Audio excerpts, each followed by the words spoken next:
అర్థం చెప్ప. గురు బ్రహ్మా గురు విష్ణు గురుదేవో మహేశ్వర గురు సాక్షాత్ పరబ్రహ్మ తస్మై శ్రీ గురవే నమః.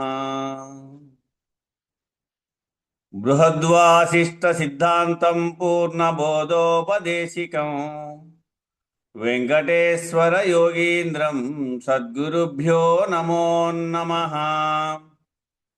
ఆత్మానాత్మాతీతమనిశం కేవలాత్మోపదేశికం వేముల రామయార్య యోగీంద్రం సద్గురుభ్యో నమో నమః.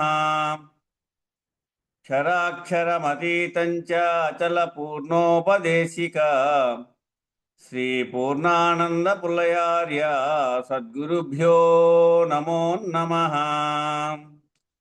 అస్మద్గురు సమారంభం కృష్ణ సాందీప మధ్యమాం ఓంకారపీఠ పర్యాంతం వందే గురు పరంపరం. గురు పరంపరముకు జై. జై శ్రీ వెంకటాంబ సమేత శ్రీ పూర్ణానంద పులయారులకు జై. జై శ్రీ ఇందుగల గురుభక్త మండలికి జై. జై గురు. ప్రబోధ గీతం. మ్రోగించరా భేరి మోగించరా మోక్షాతికి వార్త నందించరా. మ్రోగించరా భేరి మోగించరా విశ్వ విధులు దాటి వినిపించు నందాక శాశ్వతానందంబు చేకూరు నందాక. మ్రోగించరా భేరి మోగించరా మోక్షాతికి వార్త నందించరా. మ్రోగించరా భేరి మోగించరా బ్రహ్మాండ బాండంబు బద్దలయ్యేటట్లు బ్రహ్మాది సురులెల్ల పరుగులెత్తేటట్లు నరక స్వర్గంబులు నాశనమయ్యేటట్లు మరణజాతంబులు మాయమయ్యేటట్లు. మ్రోగించరా భేరి మోగించరా మోక్షాతికి వార్త నందించరా. మోగించరా భేరి మోగించరా మాయా మర్మంబులు మతి తప్పి పారంగ కాయ కర్మంబులు కలవీడిపోవంగా ఎరుక మరుపుల మెరుపు ఏకమైపోవంగ పరమ గురు బోధనల పదములో నడువంగా. మోగించరా భేరి మ్రోగించరా మోక్షాతికి వార్త నందించరా. మ్రోగించరా భేరి మోగించరా పాప పుణ్యంబుల పక్షపాతము భూని రేపు మాపని కాల మాపజూచుట మాని విజ్ఞానమును గొప్ప విచ్చుకత్తిని భూని అజ్ఞాన బంధంబులన్నీ త్రెంచుకపోని. మ్రోగించరా భేరి మోగించరా మోక్షాతికి వార్త నందించరా. మోగించరా భేరి మోగించరా పంచాముద్రల రంగు బాసిపోయేటట్లు మంత్రవాదుల పొంగు మాసిపోయేటట్లు యోగ నిద్రుల హంగు ఎగిరిపోయేటట్లు రాగద్వేషల భంగి రాలిపోయేటట్లు. మ్రోగించరా భేరి మోగించరా మోక్షాతికి వార్త నందించరా. మ్రోగించరా భేరి మోగించరా తాత ముత్తాతల తల్లిదండ్రుల బారు తనువులెత్తిన వారే తప్పలేది పోరు. మరణమొందిన వారే మళ్ళీ పుట్టిన వారే జన్మ శరణమొందిన వారు జన్మమునాకి కరారు. మ్రోగించరా భేరి మోగించరా మోక్షాతికి వార్త నందించరా. మ్రోగించరా భేరి మోగించరా యుగ యుగంబుల నిద్ర ఉలికి పడివి లేవంగా యుగ యుగంబుల నిద్ర ఇలుకి పడి లేవంగ జగ జగంబుల ఎరుక జన్మములు వీడంగా కటిక చీకటి తెరలు కాలి విడిపోవంగా కలయు నెరుకయు లేని కేవలాత్మనంగా. మ్రోగించరా భేరి మోగించరా మోక్షాతికి వార్త నందించరా. మ్రోగించరా భేరి మోగించరా అవని పూర్ణానందల పుల్లయాజులే అచల బోధకులంచు అర్చనలు గావించి అవని పూర్ణానందల పుల్లయాజులే అచల బోధకులంచు అర్చనలు గావించి వెంకటాచలమయ్య వేడగా మన్నించి శంకలన్నీయు దీర్చు సద్గురుండని ఎంచి మ్రోగించరా హేరి మోగించరా మోక్షాతికి వార్తనందించరా మ్రోగించరా భేరి మోగించరా. బోలో శ్రీ సద్గురు మహారాజ్కి జై. జై శ్రీ వెంకటాంబ సమేత శ్రీ పూర్ణానంద పులయారులకు జై. జై శ్రీ ఇందుగల గురు భక్త మండలికి జై. జై గురు. జై గురు. అందరికీ జై గురు. గురు పరంపరకు జై.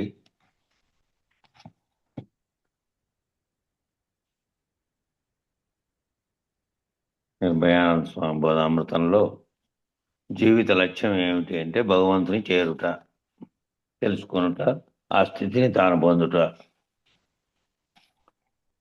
అనే దాంట్లో నిన్న 3 పేరాలు చదువుకున్నాం. కాబట్టి పరిపూర్ణమైనటువంటి భగవంతుని లక్ష్యాన్ని మనం మర్చిపోయామంటే ఎక్కడి నుంచి వచ్చామో ఉపాధిని ధరించిన తర్వాత దేనితో తాయాత్మ్యం చెందుతున్నామో అది నిజము అని అనుకుంటున్నాం. అంతకుముందు పూర్వస్థితిలో నుంచి నేను ముందు ఏమై ఉండి నేను ఏ విధంగా భావిస్తున్నా, ఇప్పుడు నా అసలు స్వరూపంగా ఉన్నది ఏది అనేది మర్చిపోయి అసత్యమైనటువంటి శరీర సంబంధమైనటువంటి, ఇప్పుడు తాత్కాలిక సత్యంగా ఇది కనపడుతున్నప్పటికీ ఇది నశించే స్వభావం కలిగి ఉంది. మన కళ్ళ ముందరే చూస్తూ ఉన్నప్పటికీ నామరూపాత్మక శరీరాలన్నీ కోటానుకోట్లు ఉద్భవించి మళ్ళీ పోతున్న సంగతి అంతా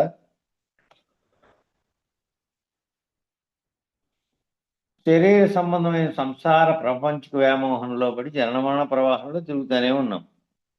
ఆ శరీరం నేను అనుకుంటున్నాం, తానే కర్త అనుకుని తాను చేస్తున్నటువంటి కర్మలన్నింటికి ఫలితంగా మళ్ళీ వాటి యొక్క ఫలితాన్ని అనుభవించడానికి ఉపాధులు ధరించుకుంటూ జననమరణ ప్రవాహం అనే దాంట్లో తిరుగుతూనే ఉన్నాడు. కనుక ఇప్పుడు ఏం చేశారు మహాత్ములైనటువంటి వాళ్ళంతా?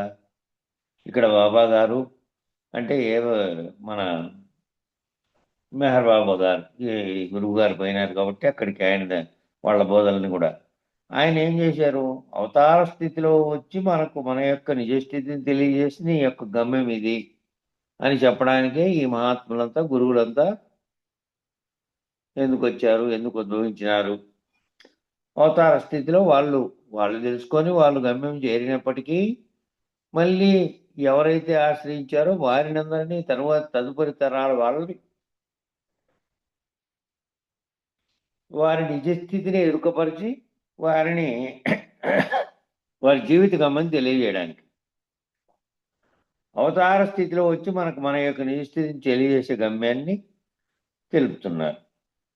కాబట్టి ఈ అవతార స్థితిలో వచ్చిన వాళ్ళంతా ఈ గురువులుగా వచ్చినటువంటి వాళ్ళు ఎవరైతే ఆ స్థితిలో తాము నిజమైన లక్ష్య స్థితిని చేరుకొని మళ్ళీ జీవుడుగా భావించి ఎవరైతే ఉన్నారో వాళ్ళకి జీవిత గమ్యం తెలపడానికి.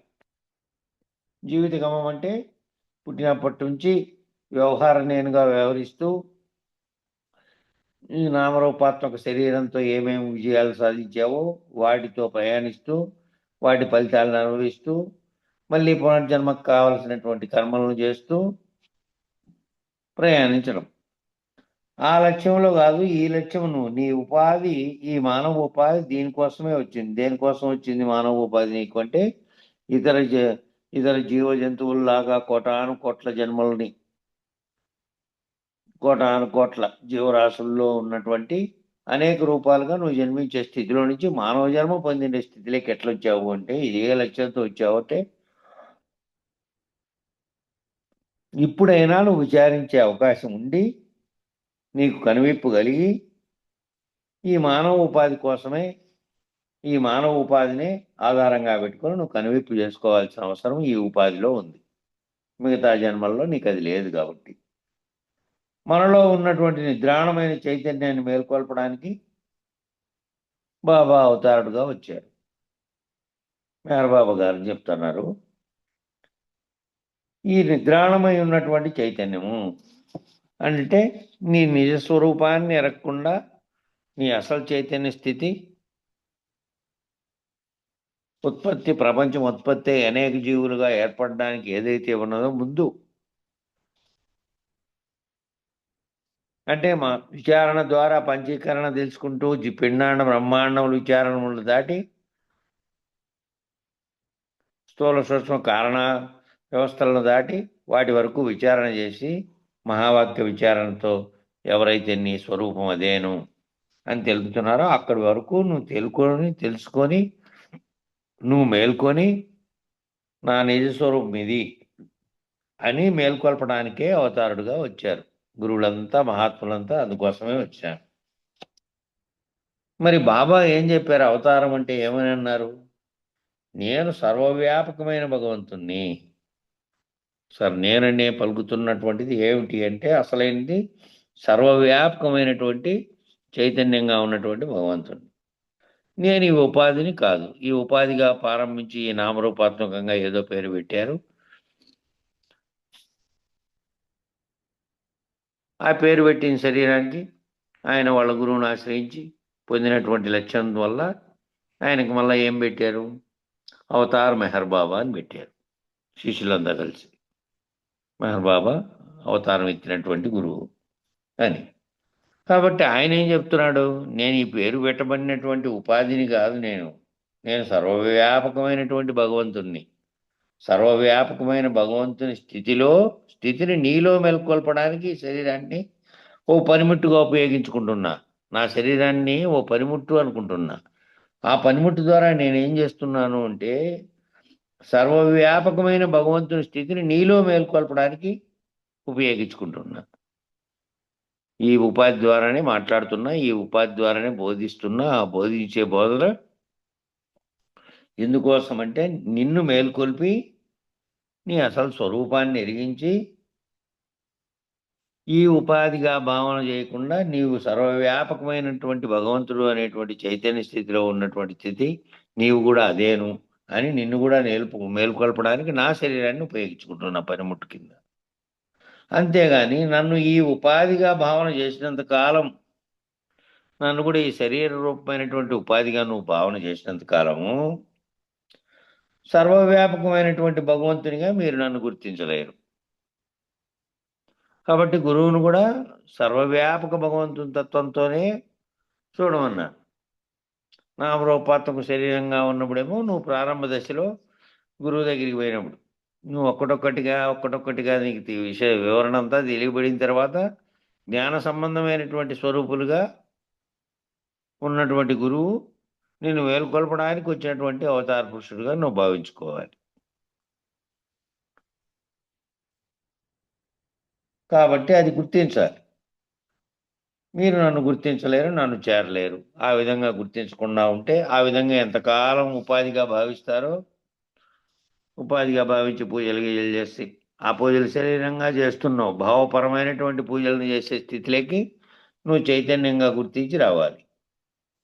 కాబట్టి ఎంతకాలం మీరు ఉపాధిగా గుర్తిస్తారో అంతకాలము భగవంతుని స్వరూపాన్ని మీలోనే ఉన్న భగవంతుడుగా ఉన్న చైతన్యాన్ని మీరు గుర్తించలేరు. కనుక ఇప్పుడు మనం గమ్యం చేరాలంటే మనం దేనిలో పరిమితమై ఉన్నాము? మన గమ్యం ఏమిటి అంటే మన స్వరూపాన్ని గుర్తిరగడం.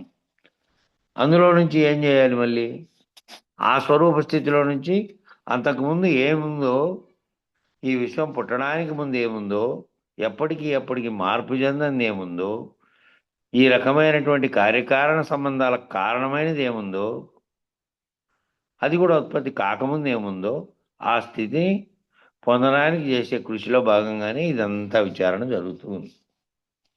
కాబట్టి గమ్యం చేరాలి అంటే దేనితో పరిమితమై ఉన్నావు నువ్వు?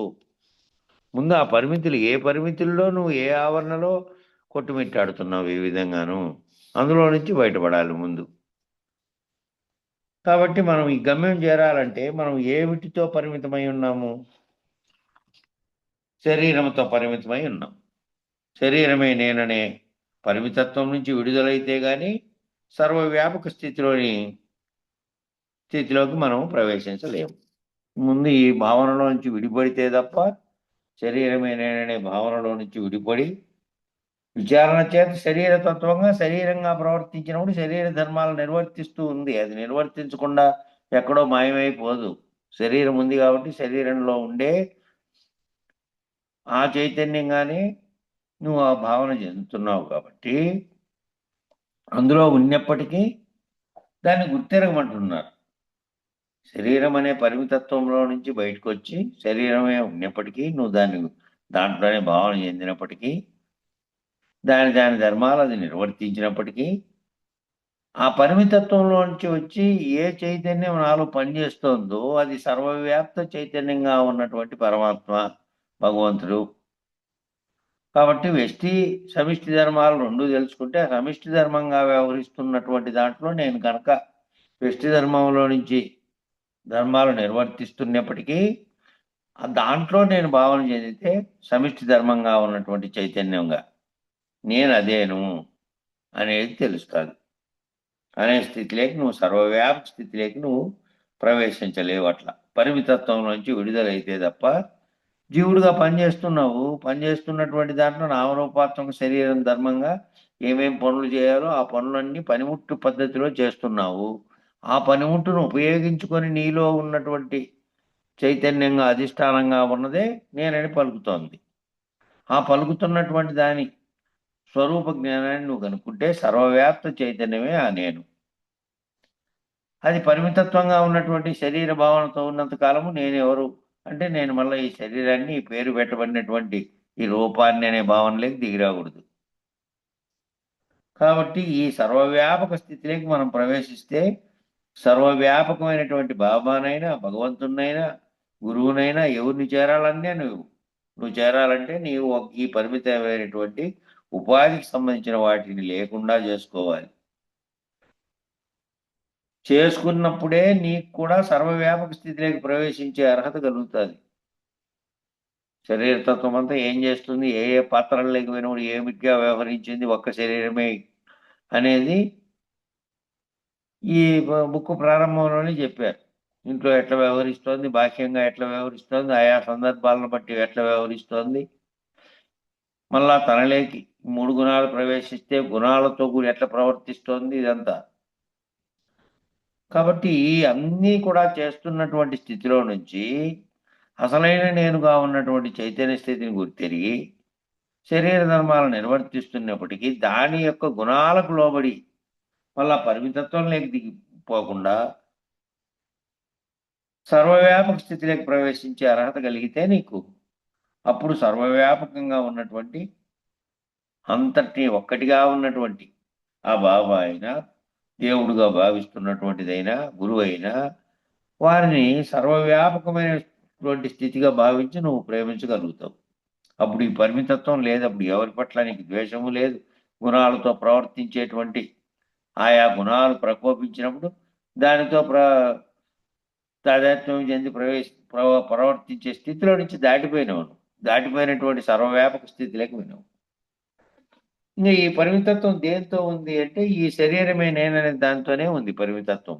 ఆ పై స్థితి లేకపోతే నీకు ఈ శరీరం నేననే పరిమితత్వంలోంచి అఖండంగా ఉన్నటువంటి అంతటా వ్యాపించి ఉన్న చైతన్యంగా ఉన్నది నేను అనే స్థితిలోకి పోయినావు.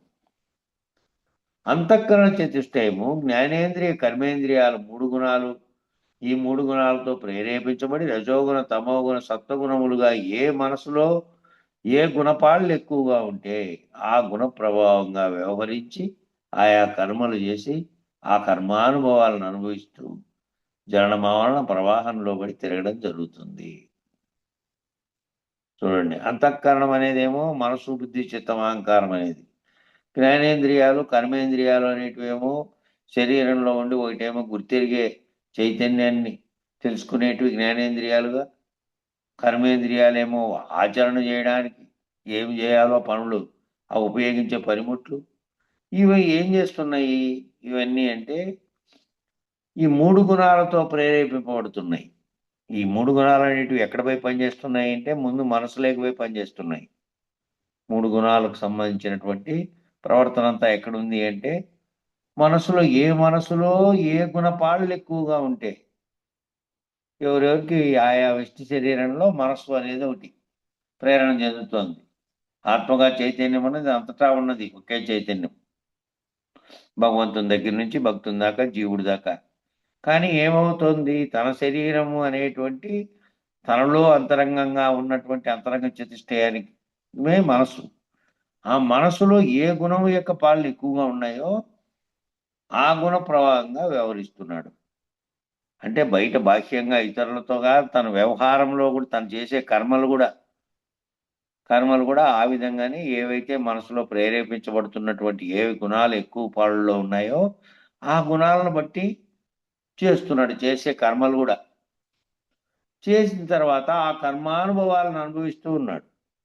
మళ్ళా ఏ కర్మ చేశాడో మనసులో ఆయా గుణ ప్రభావం చేత ఆ చేసిన కర్మల యొక్క ఫలితాన్ని అనుభవిస్తూ మళ్ళీ జనన ప్రవాహంలోకి రావడానికి కారణాన్ని తెచ్చుకుంటున్నాడు అక్కడే. మనసులో ఉన్నటువంటి ఏ గుణాలు అధిక పాలనలో ఉన్నాయో దాని ప్రకారం ప్రవర్తన చేసి, ఆ ప్రవర్తన అంటే కర్మలు చేసి ఆ కర్మలో నుంచి వచ్చినటువంటి కర్మానుభవాలను అనుభవిస్తూ జనన ప్రవాహంలో పడి తిరుగుతున్నందువల్ల ఏం జరుగుతుందంటే ఈ రకంగా శరీరమే నేననే పరిమితత్వం లేకపోతూనే ఉన్నాడు అనేక జన్మలెత్తి. ఇందులోంచి బయటపడేసేటువంటి సద్గురువును చేరుకొని ఉంటే తెలుసుకొని విచారణ చేయబడింటే కర్మలు చేసినప్పటికీ ఆ కర్మల ఫలితాన్ని అనుభవించే కర్తగా కాకుండా ఇందులో నుంచి బయటపడే అవకాశం ఉండేది.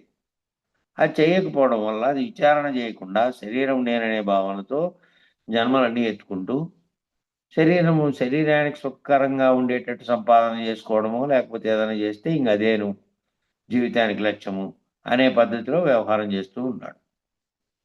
కాబట్టి ఇప్పుడు ఈ పరిమితమైనటువంటి స్థూల సూక్ష్మ సంబంధమైనటువంటి త్రిగుణాత్మకమైన జ్ఞాన కర్మేంద్రియాలను అంతఃకరణ చతుష్టయాన్ని నువ్వు విచారణ చేసి నువ్వు లేకుండా చేసుకున్నప్పుడు వీటికి ఆధారమైనటువంటి ఏ ఆత్మ ఉందో ఆ ఆత్మే నేను అనేటువంటిది నీకు తెలియబడుతుంది అంటున్నాడు.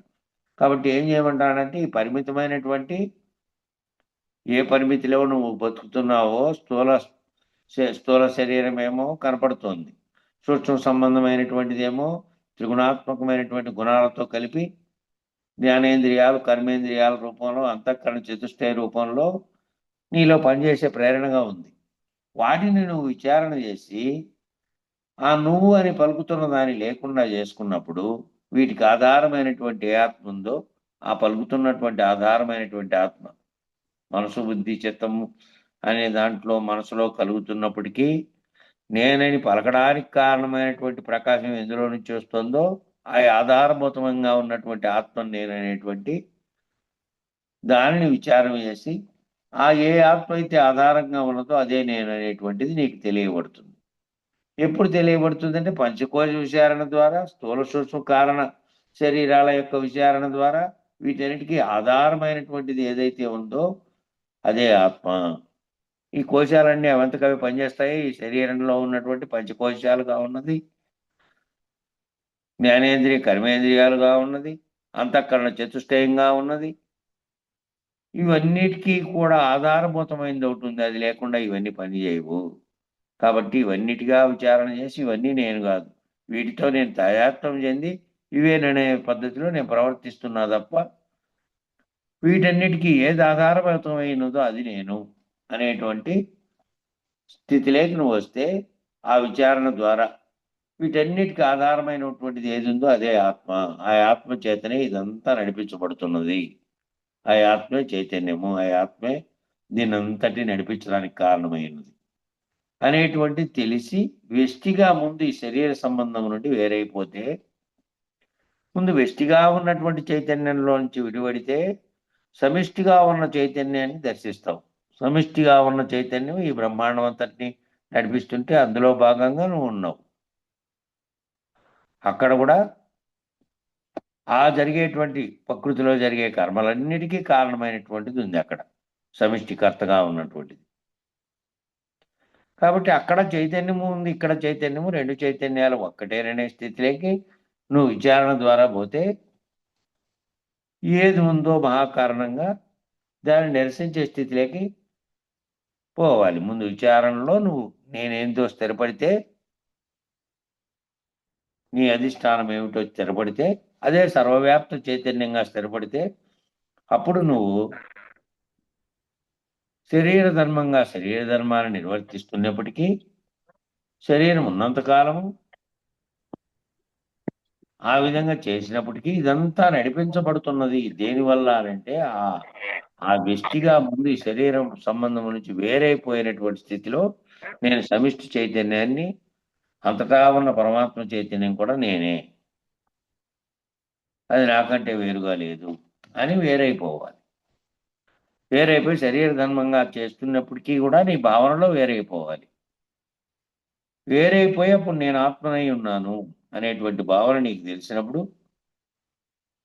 నేను దీంట్లో నుంచి వేరైపోయి నేను ఆత్మగా ఉన్నాను అనేటువంటి భావన నీకు తెలిసినప్పుడు, ఆ ఆత్మ భావనలో ఉండి ఇప్పటి వరకు త్రిగుణాత్మకమైనటువంటి సంసారమును సత్యము, నిత్యము, ఆనందదాయకము అనుకున్నాను. ఇంతకాలం ఏమిటి చేశానంటే ఈ శరీరంతో తాయాత్మ్యం చెందడం వల్ల నేననేటువంటి భావన, నేను నా స్వరూపాన్ని గుర్తెరగినటువంటి భావనతో నేనంటానే నామరూపాత్మక శరీరంగా ఒకటి చేశాను. తర్వాత ఏ త్రిగుణాలైతే నాలో ఉండి పనిచేస్తున్నాయో నా మనసులో ఉండి, ఆ త్రిగుణాల ప్రకోపించినప్పుడు ఆయా ఏ దాంట్లో ఏ స్థితిలో ఏ గుణం ఎక్కువగా ప్రవర్తించిందో నీలో, దాని ప్రకారం ప్రవర్తించిన ఆ ప్రవర్తనలో ఆ త్రిగుణాత్మకంగా కూడుకొని ఉన్నటువంటి ఈ సంసారం అనేటువంటి దాంట్లో జగత్తులో నేను ఎట్లా ప్రవర్తిస్తున్నా అంటే ఇదే సత్యము, నిత్యము, ఆనందదాయకము అనుకున్నా ఇంతకుముందు. ఇప్పుడు అసత్యమైనటువంటిది, అనిత్యమైనటువంటిది, సుఖదుఖాలకు ఆలవాలమైనది ఏమిటి అంటే ఇదేను. ఈ శరీరం అనేటువంటిది నిజానికి అసత్యమైనది, అనిత్యమైనది. వచ్చింది కొన్నాళ్ళు, కలలో వచ్చినట్టు వచ్చింది. వచ్చి కలలో వ్యవహారం చేసింది. తన కల ముగియగానే పోయింది. అనిత్యంగా ఉంది. అట్లా అనిత్యంగా ఉన్నదానికి జరుగుతున్న సుఖదుఖాలు ఏవైతే వచ్చినాయో వచ్చినప్పటి నుంచి పెరిగే కొద్దీ నీ శరీరంతో ప్రవర్తన చేసే కొద్దీ ఏ సుఖదుఖాలను నువ్వు అలవాటు పడి ఉన్నావో ఆలవాలంగా ఏ సుఖదుఖాలకు ఆలవాలంగా ఏది ఉంది? భౌతిక దేహంగా ఉన్నటువంటి శరీరం ఉంది. సుఖం కలిగినప్పుడు, దుఃఖం కలిగినప్పుడు ఆ కలగడానికి కారణమైన మనసుతో కూడి ప్రవర్తిస్తూ నేనంటే దీనికి కలిగినటువంటి సుఖ సంతోషాలే ఈ శరీరమే నేననే భావనతో అట్లా వాటికి ఆలవాలమైనటువంటిది జనన మరణ హేతు అయినటువంటిది. ఈ జనన మరణాలు కలగడానికి కూడా కారణమైనటువంటిది అదే. ఆ హేతు అయినటువంటి ఈ సంసారం అనేది తెలిసి, ఈ సంసారం అంటే నీ ఇంట్లో జరుగుతున్నదే కాక సర్వవ్యాప్తంగా ఉన్నటువంటి ప్రపంచం అనే సంసారంలోకి నీవు రావడానికి కారణమైనటువంటి జనన మరణాలు కలిగి దాంట్లో నువ్వు ఏ విధంగా వర్తిస్తున్నావో తెలిసి నీ యొక్క స్వరూప జ్ఞానం తెలియబడితే ఇప్పుడు వాటన్నిటికీ ప్రాధాన్యత ఇవ్వవు. వీటన్నిటికీ శరీరంతో వచ్చే సుఖానికైనా, దుఃఖానికైనా, కష్టానికైనా, నష్టానికైనా అన్నిటికీ సమానంగానే ఇస్తావు. ఆ ప్రకృతి ధర్మంగా ఏ విధంగా నీ శరీర ధర్మంగా మరియు ఆ ప్రకృతి ధర్మంగా జరగాల్సింది జరుగుతూ ఉంటుంది. చేసే పనేమో నువ్వు చేస్తూ ఉన్నావు. కానీ నువ్వు కర్తగా మారినప్పుడే దానితో తాదాత్మ్యం చెందుతావు. అదే నేననే భావనలో ఉంటేనే దుఃఖము చెందుతావు, సుఖము చెందుతావు, ఆనందము చెందుతావు. అన్నీ కూడా శరీర భావనలో ఉన్న స్థితిలో చెందుతున్నావు. వాటికి అన్నిటికీ అతీతంగా ప్రవర్తించు. నిత్యానంద స్థితిలో ఉన్నటువంటి బ్రహ్మము నేను అనే స్థితిలోకి నువ్వు మార్పు చెందుతావు. ఈ వ్యష్టి సమిష్టిలో అన్నిట్లోని విచారం చేసి సమిష్టి తత్వంగా ఉన్న ఒక్క చైతన్యమే, ఈ సృష్టికి కారణమైనటువంటి బ్రహ్మంగా ఉన్న చైతన్యమే నాలో ఉన్నటువంటి ప్రజ్ఞ. ఏ ప్రజ్ఞతో తెలుసుకుంటున్నానో, మాట్లాడుతున్నానో, వ్యవహరిస్తున్నానో ఇదంతా శరీరంగా వ్యవహరిస్తున్నది కాదు. ఏ ప్రజ్ఞ ఉంటే పనిచేస్తుందో అది ఈ శరీరంతో సహా సర్వము, ఈ బ్రహ్మాండంతో సహా సర్వము అదే ఆత్మస్వరూపంగా ఉన్నది అనేది నిజమైతే, నీకు అర్థమైతే అప్పుడు నువ్వు ప్రాధాన్యత ఇవ్వవు. ఏమిటికి? ఈ సంసారంగా జనన మరణ హేతువుగా ఉన్నటువంటి శరీరం ద్వారా పొందే సుఖానికి, దుఃఖానికి, కష్టానికి, నష్టానికి ప్రాధాన్యత ఇవ్వు. అన్నింటినీ సమానంగా చూడగలిగేటువంటి స్థితి నీలో వస్తుంది. ఇప్పుడు ఈ శరీర ధర్మంగా ఈ శరీరం ఉన్నంత కాలము కర్తవ్య నిర్వహణ చేయాలి కదా. కనుక ఏ విధంగా చేయాలి? మరి ఇవన్నీ తెలిసి ఇవన్నీ విచారణ చేసి గురువు ద్వారా సమిష్టి చైతన్యంగా ఉన్న బ్రహ్మం నేనేనని తెలుసుకొని ఆ భగవత్ స్వరూపంగా ఉన్నది ఎంతటా ఉన్నదని, అది నాకంటే వేరుగా లేదని తెలియవని తర్వాత అయినా నీ శరీరం ఉంటుంది కదా కొంతకాలం. ఈ శరీరం ఉన్నంత కాలము నువ్వు కర్తవ్య నిర్వహణ చేయాలి కదా. మరి కనుక ఏ విధంగా చేయాలి? నేను ఆత్మనై ఉన్నాను. నేను ఏ చైతన్యం అయితే నడిపిస్తుందో బ్రహ్మాండాన్ని, నన్ను కూడా అది ఆత్మస్వరూపంగా ఉన్నది. ఈ సంసారమేమో ప్రకృతి సంబంధమైన విషయాలు, త్రిగుణాత్మకమైన జీవుడివి. ఈ శరీరం ప్రవర్తిస్తుందే శరీరం లేకొచ్చి నేనని చేస్తున్నది ఎటువంటిది అది అంటే ఈ సంసారం అనేటువంటి ప్రకృతి సంబంధమైన, ప్రకృతి ప్రపంచానికి సంబంధించిన విషయం ఇది సంసారం అనేది. అది ఏ విధంగా చేస్తోంది? త్రిగుణాత్మకమైనటువంటి జీవుడిగా ఉండి చేస్తోంది. మూడు గుణాలతో కూడినటువంటి జీవుడుగా శరీరంతో కూడి చేస్తోంది. ఆత్మ అయి ఉన్నటువంటి నా నిజరూపానికి ఇవన్నీ లేవు. నా నా నిజరూపం ఏ విధంగా ఉందంటే ఆత్మగా ఉన్నది. కాబట్టి ఆత్మగా ఉన్నటువంటి స్థితిలోకి లేవు ఇవి. జీవుడుగా భావన చెందినటువంటి స్థితిలోకి శరీరం వచ్చింది. శరీరం వల్ల మూడు గుణాలతో కూడినటువంటి ప్రవర్తన చేత ఆ విధంగా వ్యవహరిస్తోంది. అటువంటి ఆత్మ అయి ఉన్నటువంటి నాకు లేవు ఇవన్నీ అనే భావన ముందు నువ్వు పొందాలి. ఎప్పుడైతే మూడు గుణాలతో కూడిన శరీరంతో ప్రవర్తించి వ్యవహారం చేసినప్పుడేమో ఈ ప్రకృతి సంబంధమైన సంసారము విషయాలతో నేను ప్రవర్తన చేస్తున్నా. నిజానికి నేననేటువంటి నిజమైన స్థితి ఏమిటిగా ఉన్నది అంటే నేను ఆత్మస్థితిలో ఉన్నా. వీటికే కాక ఇటు వ్యష్టికి జీవుడుగా ఉన్నటువంటి నామరూపాత్మక శరీరంతో నేను అనుకుంటున్నటువంటి వ్యష్టి అయినా, ఈ బ్రహ్మాండంగా ఉన్నటువంటి పంచభూతాత్మకమైనటువంటి బ్రహ్మాండమైనా అక్కడ ఇక్కడ చైతన్యం పనిచేస్తోంది. ఆ చైతన్యమే నేను అనేటువంటి స్థితి లేకపోతేనేమో అప్పుడు త్రిగుణాత్మకమైనటువంటి సంసార ప్రకృతి సంబంధమైనటువంటి శరీరంగా ఉన్నటువంటిది కాదు నేను. దానికి అతీతంగా దాన్ని నడిపిస్తున్నటువంటి శక్తిగా ఉన్నటువంటి ఆత్మనే నేను అని తెలుసుకుంటావు. నాకు జీవుడిని అనేటువంటి త్రిగుణాత్మకమైన ప్రకృతి సంబంధమైనటువంటి విషయాలు నాకు లేవు. నేను ఆత్మగా ఉన్నాను. ఆత్మ అయినటువంటి నాకు లేవు. నేను త్రిగుణరహితమైనటువంటి ఆత్మస్వరూపమై ఉన్నాను. కనుక ఈ ఉపాధి పరంగా జనన మరణ హేతువైనటువంటి సంసారమునకు ప్రకృతి ఆధారమై ఉన్నది. కాబట్టి ఆత్మస్వరూపంగా ఉన్నటువంటిదేమో అది నిరంతరం ఈ కర్మల వల్ల ఉపాధి కల్పించుకుంటూ ఉన్నది. కాబట్టి ఉపాధి పరంగా జనన మరణ హేతువుగా ఉన్నదేమో సంసారమునకు ప్రకృతికి ఆధారమై ఉన్నది. ఈ సంసారము ప్రకృతి అనే దానికి ఆధారంగా ఏది ఉందంటే జనన మరణాలకు కారణమైనటువంటి ఈ రెండింటితో. కాబట్టి ఇక్కడ పోయేది ఆత్మగా జీవించగలిగినప్పుడు ఇక్కడ నేను ఈ ఆత్మనై ఉన్నాను. ఈ సంసారం ప్రకృతి సంబంధమైన విషయాలు త్రిగుణాత్మకమైనటువంటి జీవుడివి. ఇవన్నీ కూడా త్రిగుణాత్మకమైన జీవుడివి, నావి కాదు. నేను ఆత్మనై ఉన్నాను అని ఉపాధి పరంగా జనన మరణ హేతువైన సంసారమునకు ప్రకృతి ఆధారమైనది. ఉపాధి పరంగా ఉండే శరీరమేమో జనన మరణాలకు కారణమైనటువంటి ఈ సంసారానికి కూడా ప్రకృతి ఆధారమై ఉన్నది. దాని ప్రకారమే నువ్వు ప్రవర్తిస్తున్నావు. కాబట్టి శరీరమే స్థితిలో ప్రవర్తిస్తూ అదే సమయంలో ఈ సంసారము ఈ ప్రకృతి జనన మరణ రాహిత్యానికి కూడా ఆధారమై ఉన్నది. జనన మరణ రాహిత్యం చెందాలంటే కూడా నువ్వు ఈ రకమైనటువంటి సంసార జీవితంలో ఉన్నప్పటికీ శరీరంగా ఉన్నటువంటిదే ఆలోచన చేయాల్సిందే. ఆలోచన చేసేటువంటి చైతన్యం ఏమిట్లో ఉండి చేస్తోంది అంటే శరీరంలో ఉండే మళ్ళీ తనను తాను ఇటు భౌతికంగా ఉన్నటువంటి స్థూలంగా ఉన్నది, సూక్ష్మంగా ఉన్నటువంటి శక్తిగా ఉన్నది. ఈ రెండింటిని విచారణ చేస్తూ ఉన్నాం ఈ శరీరంలో ఉండే. కాబట్టి ఈ ప్రకృతి జనమన రాహిత్యానికి కూడా ఆధారమైనటువంటిది అనేటువంటి లక్ష్యంలో ఈ శరీరం పొందినందువల్ల మానవ శరీరంగా పొందేవు. కాబట్టి ఇక్కడ విచారణ చేసే అవకాశం అంతా దీంట్లో వచ్చింది. కాబట్టి ఆత్మలక్ష్యంలో భావన చేస్తూ నేను ఆత్మస్వరూపంగా ఉన్న స్థితిలో ఉన్నా. కాబట్టి శరీరంతో చేసేటువంటి కర్మలు ఏవైతే నిర్వర్తిస్తూ ఉన్నానో ఆయా పాత్రలు పోషిస్తూ ఉన్నా సంసారం అనే జగత్తులో. ఆ పాత్రలన్నీ పోషించడానికి ఏది పనిముట్టుగా ఉన్నదంటే ఇదిగో ఈ పనిముట్టు ఇదే పనిముట్టుగా ఉన్నది.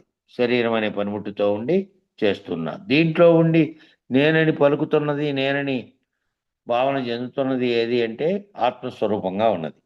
కాబట్టి నేను దీంట్లో చేస్తున్నదంతా పనిముట్టుతో చేస్తున్నా తప్ప నేను కాదు అనేటువంటి కర్తృత్వరహితంగా ఉన్న లక్ష్యంలో అయితే మీ కర్తవ్య నిర్వహణ ఏదైతే ఉన్నదో ఆ భావన చేస్తూ ఈ సంసారంలో వ్యవహరిస్తూ కూడా ఏదైతే ఉందో దాన్ని చేసుకోమంటున్నాడు. పని మనిషి ఉదాహరణ చెప్పాడే అట్లా. పని మనిషి వచ్చి పని చేసిపోతూ మీ ఇంట్లో ఉండే కష్ట నష్టాలకు ఈ వ్యవహారానికి ఏ సంబంధము లేకుండా కేవలం తన వేతనం కొరకు తన పాత్ర పోషిస్తూ పోయిందే అట్లా. అట్లా నువ్వు నీ వ్యవహార జీవితంలో సంసారంలో అంటి అంటనట్టుగా నీ పని నువ్వు చేయాలి. చేసి మళ్ళీ వాటిలోకి తాదాత్మ్యత చెంది మళ్ళీ వాటికి కలిగినటువంటి దుఃఖ నష్టాలకు అన్నిటికీ కృంగిపోవడం, లేకపోతే సుఖానికి ఆనందించడం, ఇట్లాంటి దాంతో తాదాత్మ్యం చెందకుండా ఉండు. తామరాకు మీద నీటి బొట్టులాగా ఉండు.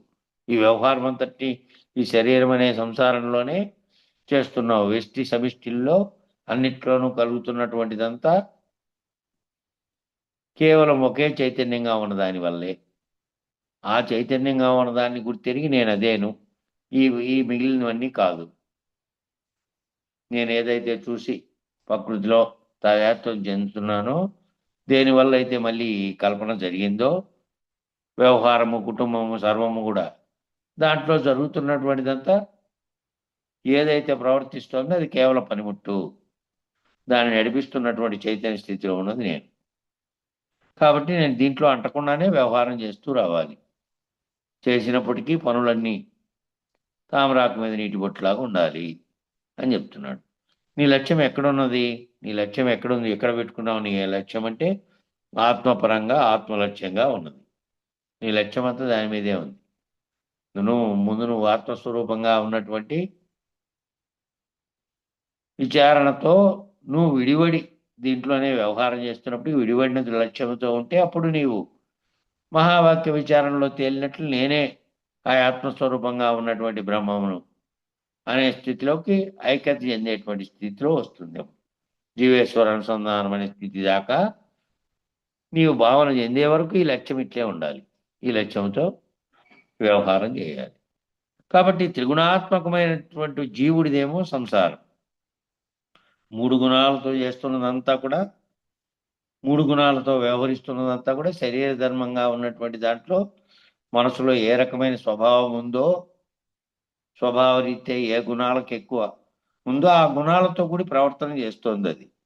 ఆ ప్రవర్తన చేస్తున్నది జీవుడు, శరీరం జీవుడుగా ఉన్నటువంటి సంసారం ఏదైతే చేస్తుందో అది. కాబట్టి నాకెట్టి సంబంధము లేవు. నేను చేస్తున్నప్పటికీ నేనే పని చేస్తున్నా ఇంట్లో. వేరువేరు పనులన్నీ చేస్తున్నా. గృహిణిగా చేస్తున్నా, గృహస్థునిగా చేస్తున్నా, యజమానిగా చేస్తున్నా, పని మనిషిగా చేస్తున్నా, బిడ్డ, తల్లి, తండ్రి, వేరువేరు పాత్రలన్నిటికీ ఆధారభూతమై ఉన్నటువంటి ఏ నేనైతే ఉందో ఆ నేను ఆ బాధ్యతలన్నీ ఆయా సందర్భాల్లో శరీరంతో చేస్తున్నా.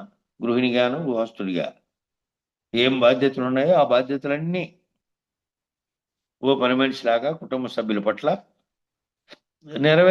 నెరవేర్చాలి. అట్లా ప్రవర్తించినప్పుడు ఏమిగా ఉన్నది? పరమాత్మగా ఏది ఉన్నదో ఆ పరమాత్మకు ఆత్మకు ఎట్టి భేదము లేదు. నువ్వు అప్పుడు పరమాత్మ స్థితిలో ఉన్నదాన్ని ఏది పరమాత్మగా ప్రకృతి అంతటికీ కలిసి ఉన్నదో ఒకటి, దాని వలనే ఈ జగత్ అనేటువంటి దాంట్లో జరుగుతున్నటువంటి సర్వ వ్యవహారాలు ఆ చైతన్యం వల్ల ఆధారమై ఉన్నదో దానికి నా ఆత్మకు ఎట్టి భేదం లేదు. నా ఆత్మస్వరూపం కూడా అటువంటి అదే రకమైనటువంటి శక్తితో పనిచేస్తూ ఉంది. కాబట్టి నేనేం చేశా, నేను శరీర సంబంధంగా భావించి సంసారం అనేది ఉంది కాబట్టి దాంట్లో వ్యవహరిస్తున్నప్పుడు ఇల్లాలిగా, యజమానిగా, గృహస్థునిగా, గృహిణిగా, తల్లిగా, చెల్లిగా అన్ని పాత్రల్ని పోషిస్తున్నా. అన్నిటినీ చేస్తున్నా గానీ నేనది కాదు. ఆ పనిముట్టు ఏ శరీరం అయితే పనిముట్టుగా ఉన్నదో దాంతో అన్నీ చేపిస్తున్నా ఇంట్లో ఉండి. దాంట్లో ఉండే గుర్తెరిగే చైతన్యంగా ఉన్నదే నేనుగా ఉన్న ఎరుక అదే. దానితోనే చేస్తున్నా. అది లేకుండా ఇది చేయలేదు. కాబట్టి నేను దీంట్లో నుంచి విడివడిన స్థితిలో ఈ పరమాత్మకు, ఆత్మకు ఎట్టి భేదము లేదు.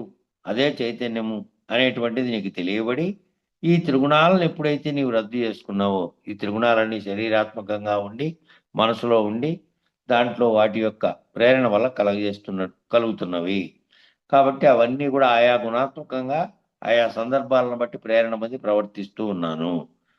కాబట్టి వీటన్నిటికి అతీతంగా వీటి పైన ఉన్నటువంటి ప్రకాశంగా ఉన్నటువంటి ఆత్మను నేను అని 3 గుణాలతో కూడి ప్రవర్తించేటువంటి శరీర ధర్మాలను నువ్వు గనక విస్మరిస్తే, అంటే విడుదలైతే దాంట్లో నుంచి రద్దు చేసుకుంటే, అంతటా ఉన్నటువంటి త్రిగుణ రహితమైనటువంటి సర్వవ్యాపకమైనటువంటి నీవే అందరిలోనూ నిన్నుగా చూసుకోగలుగుతావు. అప్పుడు ఏమిటిగా ఉన్నావు? సర్వవ్యాప్తమైన చైతన్యం ఒకటుంది. నీ ఎదురుగా ఉన్న వారిలో, పక్కనున్న వారిలో, చుట్టూ ఉన్న వారిలో, జగత్తంతా ఉన్నటువంటి సర్వ ప్రాణుల్లో పిపీలికాది బ్రహ్మ పర్యంతము ఉంది. అంతటా ఉన్న చైతన్య స్థితిలో నేనే పరమాత్మ స్థితిని పొందినటువంటి బ్రహ్మముగా ఉన్నటువంటి అఖండ చైతన్యం నేనే అనేది నువ్వు గుర్తెరగలిగే ఆ స్థితిలో గనక నువ్వు భావన చెందితే, వ్యవహారంలోనేమో వ్యవహారం చేస్తున్నావు ఈ శరీరంతోనే. ఆయా పాత్రలను పోషిస్తూ ఉన్నటువంటి దాంట్లో ఉన్నప్పటికీ దాంట్లోకి అంటుకోకుండా 3 గుణాల రహితమైనటువంటి సర్వవ్యాపకమైనటువంటి నీవే అందరిలో చూసుకోగలుగుతావు. అప్పుడు అందరూ వేరుగా ఉన్నటువంటి నామరూపాత్మక శరీరాలు నీ చుట్టూ ఉన్నాయి. ఆయా శరీరాలన్నీ ఆ పనిముట్లన్నీ ఉన్నాయి. అవన్నీ పనిముట్లే. ఆ పనిముట్లు ఆయా సందర్భాన్ని బట్టి, ఏ శరీరంతో కలిగినటువంటి బంధాన్ని బట్టి ఆయా పాత్రలు పోషిస్తా ఉన్నాయి నీ చుట్టూ ఉన్నవన్నీ. కానీ అందరి చైతన్యంగా ఉన్నది ఒక్కటిగా ఉన్నది. ఒకే ఓ చైతన్యమే ఉన్నది అందరిలోనూ. నామరూపాలు వేరువేరుగా ఉన్నాయి అనేది చూసుకోగలుగుతావు. అందరిలో ఉన్నటువంటి నిన్ను నువ్వు ఎప్పుడైతే చూసుకోగలిగావో, అందరిలో ఉండే నిన్ను నువ్వు ఎప్పుడైతే దర్శించగలిగావో, అవతల వ్యక్తిలో, పక్క వ్యక్తిలో, చుట్టూ ఉన్నటువంటి అనేక వ్యక్తుల్లో ఉన్నటువంటి దాన్ని నువ్వు ఎప్పుడైతే దర్శించగలిగావో, అప్పుడు నీకు సంబంధించిన ప్రకృతికి సంబంధించిన కర్మలన్నీ కూడా నీవే అయితాయి. అప్పుడు అనేకమైనటువంటి ఒక కర్మగా నేను భావిస్తున్నది కాదప్పుడు. నేను ఇది చేశాను. నాకు మాత్రమే ఇది చేతనయింది. నేనంటే బలవంతుణ్ణి. నేనైతే చేయగలిగాను. అనేటువంటి భావన ఎప్పుడు కలుగుతుంది నీకు? నీ శరీర ధర్మంగా నువ్వు నిర్వర్తించిన ఏదైనా పని ఉంటే, గొప్ప పని, ఆ గొప్ప పని నేను చేశాను అనే భావన నీకు కలుగుతోంది. నిజానికి ఆ వైఫల్యం జరుగుతున్నటువంటి నీ ఎదురుగా ఉన్న వాంది, నీ పక్కనున్న వాంది, నీ వెనకున్న వాంది, నువ్వు వైఫల్యం చెందినప్పుడిది. ఇదంతా జరుగుతున్న సమిష్టి కర్మలో భాగంగా జరుగుతూ ఉంటే, నీ శరీరానికి నువ్వు ఆపాదించుకుంటున్నందువల్ల ఈ విజయం నాది, ఆ అపజయం నాది కాదు. ఆ వానిదేమో అపజయము, వీనిదేమో ఇంకోటి అనుకుంటున్నావు. అన్నిట్లో ఉన్నటువంటి చైతన్య స్థితే కదా! దాన్ని అమలుపరిచినటువంటి కారణ స్థితిలోకి దిగివచ్చి కార్యరూపంలో పనిచేసిన స్థితి ఉంది. కారణ రూపంలో నుంచి కార్యరూపంలో పనిచేస్తున్నది ఏదైతే ఉందో నీలోనూ, సమిష్టిలోనూ అంతటా ఒక్కటే అయి ఉన్నది. దాన్ని నువ్వు దర్శించగలిగినటువంటి స్థితిలో ఉంటే అప్పుడు వేరువేరుగా చేస్తున్నటువంటి వాటిలో ప్రకృతికి సంబంధించిన కర్మలన్నీ ఈ ఒక్కటే కాదు నా కర్మ. నేను చేస్తున్నది అనేకత్వంగా జరుగుతున్నటువంటి కర్మ అఖండంగా ఉన్నది. అఖండ కర్మగా ఉన్నటువంటిది ఉంది. బ్రహ్మాండకర్తగా ఉన్నటువంటి వాడు చేస్తున్న కర్మ కూడా నువ్వు భాగస్వామి ఉన్న అంతటా ఉన్నావు. ఈ రెండింటి నుంచి కూడా విడిపడాల్సిన పని ఉంది నీకు. కేవలం నేనుగా కాదు, నేనుగా విడివడి నాకు కారణమై సమిష్టికి కారణమైనటువంటి కర్మను చేస్తున్నటువంటి దాంట్లో నుంచి కూడా విడిపడాలి జన్మరహితం కావాలంటే. నేను నాకు కారణమైనది, సమిష్టికి కారణమైనది, రెండూ లేనటువంటి స్థితిలోకి పోవాలంటే నువ్వు ఎప్పుడైతే నువ్వు ఈ విధంగా చూసుకోగలుగుతావో, అన్నిటికీ ప్రకృతితో సహా అన్నిటికీ సంబంధించిన కర్మలన్నీ వేరువేరుగా లేవు, అన్నిట్లోనూ నేననేది ఉన్నా. నేను నేను చేశాను, నేను విజయం సాధించాను, నేను గొప్పవి చేశాననే దాంట్లోనూ, నా ఎదురుగా ఉన్నవాడు అపజయం చెందినాడనే దాంట్లోనూ, వీడు విఫలమైనాడనే దాంట్లోనూ, వాడు ఆనందం పొందాడు, వీడు దుఃఖం పొందాడు, ఇవన్నీ సమిష్టిలో జరుగుతున్న కర్మలుగా జరుగుతూ ఉన్నాయి. నువ్వు నేనుగా భావించినందువల్ల నీకు వేరుగా జరుగుతున్నట్టు, వాళ్ళకు వేరుగా జరుగుతున్నట్టు నీ భావన ఉంది. నువ్వు ఎప్పుడైతే మొత్తం ప్రకృతికి సంబంధించినటువంటి కర్మలన్నీ కూడా అనేకత్వంగా జరుగుతున్న, అనేక శరీరాల్లో జరుగుతున్నటువంటి కర్మలన్నిటికీ కూడా సర్వవ్యాప్త చైతన్యం కారణం, అది నేనే, దాంట్లో నుంచి కూడా విడిపడే స్థితిలోకి నేను పోవాలి అనేది రావాలి లక్ష్యం. కాబట్టి అతను నేను చేసిన కర్మచేత ప్రేరేపించబడి వచ్చాడు. నేను చేసిన కర్మచేత అతను ప్రేరేపించబడి వచ్చాడు. వచ్చి కర్మరాహిత్యం చేయడానికి నాకు సహాయకారిగా ఉన్నాడు.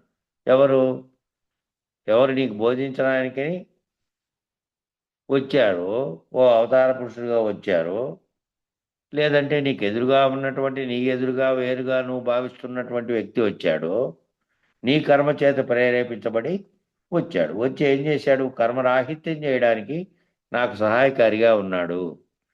నేను ఆ భావిస్తున్నటువంటి వ్యక్తిని గనక వేరుగా చూడకుండా, ఆ జరుగుతున్నటువంటి అందరినీ ఆ సమిష్టి చైతన్యంలో భాగంగా గనక చూస్తే, ఆ వచ్చినటువంటి వ్యక్తి నా కర్మచేత ప్రేరేపించబడి వచ్చాడు. వచ్చి నాకు కర్మరాహిత్యం తొలగించడానికి సహాయకారిగా ఉన్నాడు.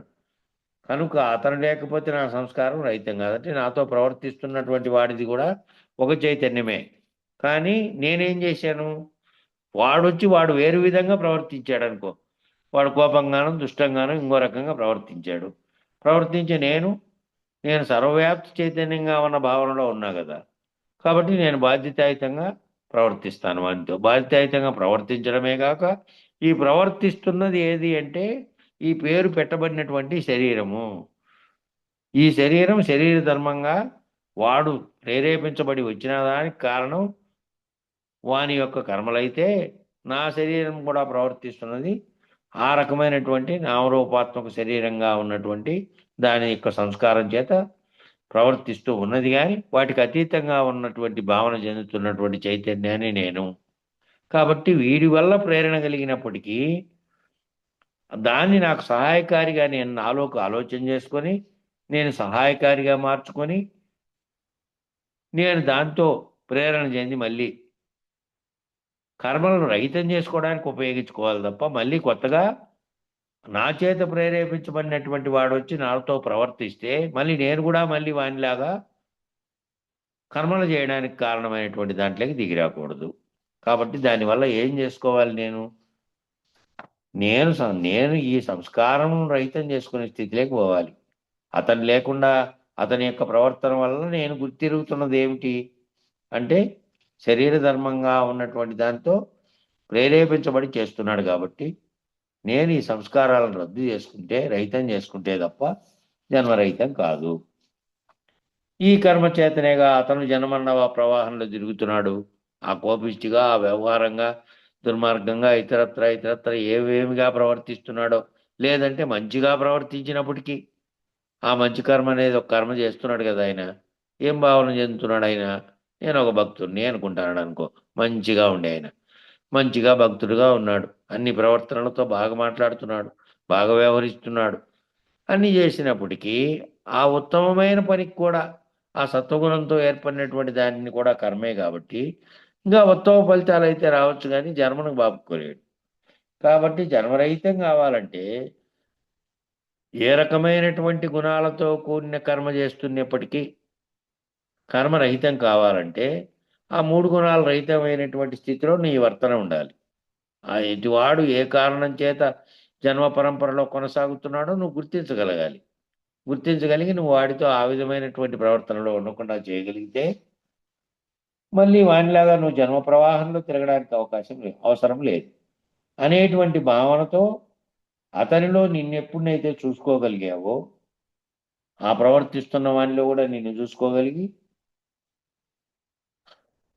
ఆ వస్తున్నదంతా అవతల నుంచి యువతల నుంచి రెండు పక్కల నుంచి ఏ ఘర్షణకు కారణమైనది వస్తుందో, లేకపోతే ఏ ఏ రకమైనటువంటి ఆ గుణ ప్రభావమనే రాని, అజ్ఞానం చేత ప్రవర్తించేది కానీ, జ్ఞానం చేత ప్రవర్తించేది కానీ, ఏ వచ్చినప్పటికీ మూడు గుణాలతో కూడినటువంటి దాంతోనే ప్రవర్తన చెందుతుంది కదా శరీరము అనే దాంతో కనుక నువ్వు నిన్ను చూసుకోగలిగితే, అప్పుడు ఆ కర్మ ఈ కర్మ అన్నీ నాదే, ఈ కర్మలు పోవాలంటే ఈ శరీర ధర్మంగా ఉన్నటువంటి భావనలో వాడు ప్రవర్తించినప్పటికీ, వాడు నేను ఎవరెవరు ప్రవర్తిస్తున్నారో వాళ్ళంతా శరీర ధర్మంతో ప్రవర్తిస్తున్నారు. వాటికి అతీతమైనటువంటి స్థితిలో ఉన్న ఆత్మస్వరూపంగా ఉన్నది ఒకటి ఉన్నది. అది సమిష్టిగా కర్మలు కూడా అది కూడా చేస్తోంది. కాబట్టి ఈ కర్మలన్నిటికీ కూడా కారణమైనది సమిష్టిగా ఉంటే, వ్యక్తులుగా అనేక కర్మలు చేస్తున్నటువంటి అనేక వ్యక్తులంతా ఈ మూడు గుణాలతో కూడి చేస్తూ ఉన్నారు. కాబట్టి ఈ కర్మలు రద్దు చేసుకోవడానికి, నా కర్మ రద్దు చేసుకోవడానికి నేను ఇవన్నీ ఎదుటివారిలో కూడా అవన్నీ పరిశీలించగలిగి, ఏ శరీరాలు ఏ ఏ విధంగా ప్రకృతిలో ప్రవర్తిస్తున్నాయో వాటికి అతీతంగా ఉన్న చైతన్య స్వరూపంగా ఎప్పుడు కూడా నేను నిలకడ చెందడానికి, నేను సాక్షి స్థితిలో ఉండి శరీరంతో చేస్తున్న పనుల్లోకి తాదాత్మ్యం చెందకుండా అవి చేస్తున్నప్పటికీ నా భావనలో ఉన్నటువంటి ఆత్మస్వరూపాన్ని గుర్తిరిగి చేసుకుంటే, ఆ కర్మను రద్దు చేయడానికి అతను వచ్చాడు కాబట్టి అతను వేరుగా లేడు. ఆ కర్మ కూడా నాదే. సమిష్టిగా తీసుకుంటే సర్వకర్మలు నావి. నేను చేస్తున్నప్పుడు నేను దీనితో తాదాత్మ్యం చెందినానంటే ఈ కర్మ చేస్తున్నది నేననే భావన వస్తుంది. కాబట్టి ఇవన్నీ కూడా జరుగుతున్నటువంటి కర్మల్లో విడివడినటువంటి స్థితిలో నువ్వు చూస్తూ ఉండాలి, అంటకుండా చూస్తూ. ఎప్పుడైతే నువ్వు ఆ విధంగా తెలుసుకొని, ఎప్పుడైతే తెలుసుకొని నీవు జీవించగలిగావో, వ్యష్టి సమిష్టిలు రెండింటినీ తెలుసుకొని జీవించగలుగుతావో, వ్యష్టిలో ఆత్మగా సహజంగా జీవిస్తావు, మళ్ళీ దాన్ని సమిష్టిగా మార్చుకున్నప్పుడు అంతటా ఉన్న బ్రహ్మము నేనేననే భావనలో ప్రవర్తిస్తావు. అట్లా వ్యష్టిగా ఆత్మలో జీవించడానికి సహాయపడుతుంది దోహదకార్యం. కాబట్టి ఆత్మగా జీవించగలిగినప్పుడు సమిష్టిలో సహజంగా అంతటా నిన్ను నీవే చూసుకోగలుగుతావు. నేను ఆత్మస్వరూపుని అనే భావన చెంది చూసుకోగలిగితే అప్పుడు అంతటా నిన్ను నీవే చూసుకోగలుగుతావు. నీకంటే వేరుగా ఉన్నది కేవలం శరీరంగా ఉన్నటువంటి నామరూపాత్మకంగా ఉన్నది వేరుగా ఉన్నది తప్ప, ఆత్మ చైతన్యంగా ఉన్నది, సర్వవ్యాప్త చైతన్యంగా భగవత్ స్వరూపంలో ఉన్నది ఏది అంటే అది అంతటా ఉన్నది, అది నేనుగా ఉన్నది, పలుకుతున్నది అదే, అందరిలోనూ అదే ఉన్నది అని వేరువేరుగా చూసేది ఉండకుండా నీవే చూసుకోగలుగుతావు. అందరిలో ఉన్న చైతన్యాన్ని నేను అనే భావంతో చూడగలుగుతావు. అలా చూసుకోగలిగినప్పుడు అంతటా ఉన్నటువంటి పరమాత్మ స్వరూపమే నేనే ఉన్నాను. అంతటా ఉండే పరమాత్మ స్వరూపం వేరుగా లేదు నాకంటే, నేను అదే ఉన్నా. నేను ఆ భావన విడిచిపెట్టి మాటి మాటికి శరీరంలోకి దిగివచ్చి దానికి సంబంధించిన గుణాలతో కూడి, ఎదుటివారి ప్రవర్తనతో కూడి, మళ్ళా వానితో ఆ విధమైన ప్రవర్తన చేసి నేను మళ్ళా శరీర ధర్మంగా దిగొస్తున్నందువల్ల ఏర్పడుతున్నాయి ఇవి. కాబట్టి దిగిరాని స్థితిలో ఉన్నటువంటి ఇది నిరంతరం గుర్తుపెట్టుకోవాలంటే సహజమైన స్థితిలోకి రావాలి. నేను ఆత్మస్వరూపుణ్ణి అనేది సహజ స్థితిలోకి రావాలి, వాటి వాటికి గుర్తు చేసుకున్నప్పుడు కాదు. ఆ విధమైన స్థితి రావాలి అంటే ఏం చేయాలి? అతను నేను చేసిన కర్మ చేత ప్రేరేపించబడి వచ్చాడు. వచ్చి కర్మరాహిత్యం చేయగలిగినప్పుడు ఇవన్నీ చేశాడని పైన చెప్పారే, వాటన్నిట్లోనూ చేయగలుగుతున్నటువంటి అందరూ నీ ఎదురుగా ఉన్న వాళ్ళు, పక్కన ఉన్న వాళ్ళు, సర్వులు వేరు వేరు శరీర ధర్మాలుగా ప్రవర్తిస్తున్నటువంటివన్నీ కూడా సమిష్టిలో ఒకటిగా భాగమైనప్పుడు వేరే భావనగా చెందకుండా నేను ఆత్మగా భావన చెందుతున్నటువంటి దాంట్లో నేనే అనేక రూపాలుగా చేస్తున్నటువంటి కర్మలు చేస్తున్నటువంటి సమిష్టికర్తను నేను అనేటువంటి స్థితిలే నువ్వు ఆత్మగా నిలబడితే, ముందు వ్యష్టిగా ఆత్మస్వరూపుడిగా నిలబడితే సమిష్టిగా నువ్వు ఎట్లా పరమాత్మ స్వరూపునివో, నువ్వే ఏ విధంగా బ్రహ్మమో అనేటివి తర్వాత వస్తాయి. ముందు ఇక్కడ వ్యష్టిగా ఆత్మగా నిలబడితే, వ్యష్టిగా ఆత్మగా జీవించగలిగినప్పుడు సమిష్టిలో సహజంగా అంతటా నిన్ను నీవే చూసుకోగలుగుతావు. ఇప్పుడు సమిష్టిలో వేరువేరుగా చూడవు. ప్రకృతిని కానీ అనేకమైనటువంటి అనేకత్వ రూపాలను పొందినటువంటి ఆయా జీవ శరీరాలను కానీ మనుషులనే కాదు ఇతరత్రా జీవులుగా కనపడుతున్న వాటన్నిటినీ అవన్నిటినీ వేరువేరుగా చూడగలిగేటువంటి స్థితి లేకుండా నువ్వు అంతటా నిన్నే చూసుకోగలుగుతావు. అలా చూసుకోగలిగినప్పుడు అంతటా ఉన్నటువంటి పరమాత్మ స్వరూపమై నేనై ఉన్నాను. అంతటా ఉన్నటువంటి పరమాత్మ స్వరూపం నాకంటే వేరుగా లేదు. వ్యష్టిలో ఉన్న ఆత్మే సమిష్టిలో పరమాత్మగా ఉన్నది. వ్యష్టిలో ఆత్మగా ఉంది, నాలోనేమో ఆత్మగా ఉంది. అంతటినీ తీసుకుంటే అంతట్లో పరమాత్మగా ఉన్నది. అది వేరుబడిన భావన నాదే. అంతటా ఉన్న దాన్ని గుర్తెరిగి నేను గుర్తెరిగి దాని స్థితిలోకి పొందితే సమిష్టిగా ఉన్న పరమాత్మ నేనే. వ్యష్టిగా భావన చెందినప్పుడు వ్యష్టిగా నేను ఆత్మస్వరూపుడిగా మిగిలితే అప్పుడు అది ఇది ఒక్కటేననేది తెలుస్తుంది. ఎప్పుడు వ్యష్టిగా ఉన్నప్పుడు మళ్ళా నేను శరీరాన్ని అనుకుంటే వేరు వేరు అయిపోయావు. కాబట్టి వ్యష్టిగా వ్యష్టిలో ఉన్న ఆత్మే సమిష్టిలో పరమాత్మగా ఉన్నది. ఆ రెంటికి భేదం లేదు అని ఆ పరమాత్మ స్వరూపమే నేనై ఉన్నాను. ముందు అది తెలుసుకుంటే ఆ తర్వాత సమిష్టికర్తగా ఉన్న పరమాత్మనే నేను. వ్యష్టిగా ఉన్న ఆత్మ నేనైతే సమిష్టిగా ఉన్న పరమాత్మ నేనై ఉన్నాను. నాకన్యముగా ఈ సృష్టిలో రెండవది లేదు. నాకన్యంగా ఈ సృష్టిలో రెండవదిగా ఉన్నది లేదు. రెండవదిగా ఉంది అనే భావన ఉంది అంటే అప్పుడు నేను శరీరంగా ఉన్నటువంటి స్థితిలో ఉన్నట్లు. సమిష్టిగా ఉన్నటువంటి చైతన్యంగా ఉంటే రెండవది లేదు ఇంకా అనేటువంటి భావనతో సాధన చేస్తే ఆ సాధనలో సహజమైనప్పుడు సర్వవ్యాపకమైన పరమాత్మ స్థితి నుంచి కేవల పరబ్రహ్మ స్థితి నేనై ఉన్నాను అనేటువంటిది సహజంగా అయిపోతావు. ముందు 6 దాకా పోతే ఆ పరబ్రహ్మ స్థితిలో ఉన్నటువంటి సర్వవ్యాప్తమైనటువంటిది సహజంగా ఉన్నటువంటిది నేను. అప్పుడు నేనుగా ఉన్నటువంటిది లేదు. నేనుగా వ్యష్టిగా ఉన్న ఆత్మగాను లేను. నేను పరమాత్మగా ఉన్నటువంటి బ్రహ్మముగా కూడా లేను. ఆ రెండిటికి అవతల ఉన్నటువంటి పరబ్రహ్మ స్వరూపంగా ఏదైతే వ్యాప్తమై ఉన్నదో అది సహజంగా ఉన్నటువంటి స్థితిలోకి అయిపోతావు. నేను రహితమైపోతే వ్యష్టి సమిష్టిలు రెండూ రహితమైపోతే ఏ స్థితి ఉన్నదో ఆ స్థితిని నువ్వు గురువు ద్వారా గుర్తెరగలిగి నువ్వు ఆ స్థితిలో సహజమైపోతావు. సహజం అంటే మళ్ళీ ప్రతి మాటకు గుర్తు తెచ్చుకునే స్థితి లేకున్నావు అంటే ఇంకా ఇక్కడ వ్యష్టి సమిష్టిలుగా వేరు వేరు దానిలో మార్పు చెందుతూ ఉన్నావు నిమిషానికి. ఆయా వ్యక్తులు ఆయా శరీరాలతో ప్రవర్తించినప్పుడు ముందు గుర్తుపెట్టుకుంటే సమిష్టి చైతన్యంగా ఉన్నటువంటి ఆత్మ ఏదైతే ఉన్నదో నాలో వ్యష్టిగా ఉన్న ఆత్మే సమిష్టి చైతన్యంగా ఉన్న పరమాత్మ అనేది గుర్తుపెట్టుకుంటే ఆవులకి ఆ రెండిటికి ఆవులు ఉన్నటువంటి స్థితిలోకి నువ్వు పరమాత్మ స్థితి నుంచి కేవల పరబ్రహ్మము తప్ప ఇంకోటి లేదు. కేవల పరబ్రహ్మము ఏమిగా ఉంది?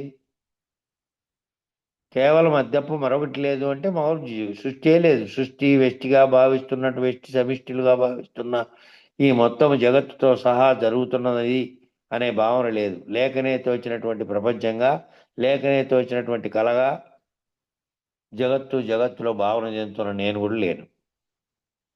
జగత్ అనే పరమాత్మ స్థితిలో ఉన్న సమిష్టి, వ్యష్టిగా ఉన్న ఆత్మ, సమిష్టిగా ఉన్న పరమాత్మ రెండు లేని పూర్వం ఈ రెండు ఏర్పడకముందు ఏ స్థితి ఉందో ఆ స్థితిలో నువ్వు భావన చెంది ఆ స్థితిలో సహజమైపోయి ఆ స్థితిలో ఏముంది అంటే ఏమీ లేదు, కేవల పరబ్రహ్మము తప్ప. అది ఉన్నదని చెప్పడానికి నువ్వు లేవు. అది ఉన్నదనేటువంటి నామరూపాత్మకంలో చూసేది లేదు. నీలో అది చూసినంత కాలం అది చూసినప్పుడు వ్యష్టి కనపడతాడు, బ్రహ్మం కనపడతాడు, నేను వేరు, సమిష్టి వేరు, ఆ సమిష్టిలో ఉన్న ప్రకృతి ఇవన్నీ కనపడతాయి.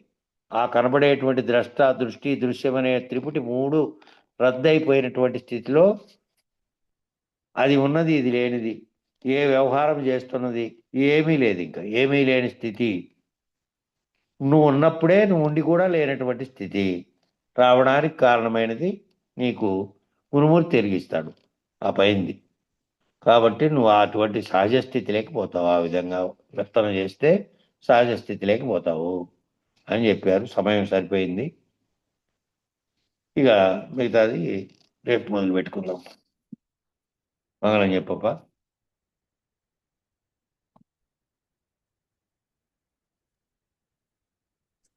జయ గురు. దేవుడి సాందీప మంగళహారతిలో 76 పేజీలు అయిపోయినట్లు అయిపోద్దు. ఉమ్. కొత్తగూడెం కాలనీలో ఉత్తబయలే బ్రహ్మమనుచును చిత్తమలరగ దిల్పి శిష్యుల కెరుక బాపిన రామయాజులకు హారతిదిగో మంగళహారతిదిగో ధరణిలో కృష్ణాపురంబున నిరతమును పరిపూర్ణ బోధను కరువు దీరగ దిల్పి భక్తుల ఎరుక బాపిన పుల్లయారులకు హారతిదిగో మంగళహారతిదిగో జగతిలో కడపందు నెలకొని జాలితో తన శిష్య కోటికి జన్మరహితము తెల్పు వెంకటాచలము అచలానంద గురునకు హారతిదిగో మంగళహారతిదిగో నేరముల నెన్న నీ పద నీరజాన తోరమౌ బోధ నిడికాచి ఉరడించి తీరమును చేర్చు జన్మ సాగరము నుండి భారమా ఇట్లు జేయ గంభీర భావా నీరాజానము తెచ్చితి తోరామౌ గురుపద నీరేజాముల వేడితి కారణ రూప భవ మారణ రూపనే స్కారణముగా నన్ను ప్రేరణ హితు జేయ నీరాజనము తెచ్చితి తోరమౌ గురుపద నీరేజముల వేడితి జయ జయ జయ మంగళంబనగా జయమే సదా అపజయము గురునకు లేనే లేదుగా జయ శుభ జయ హారతులు మన జయము కొరకే గాని గురునకు జయము జందగ జేయవేయి జన్మములు నా చేతగాదని పూజా జేయగా భూనితి శ్రీ గురు మహారాజా రాజుల నమ్మితి జై గురు జై శ్రీ గురు పరంపరముకు జై జై శ్రీ వెంకటాంబ సమేత శ్రీ పూర్ణానంద పులయారులకు జై జై శ్రీ ఇందుగల గురుభక్త మండలికి జై జై గురు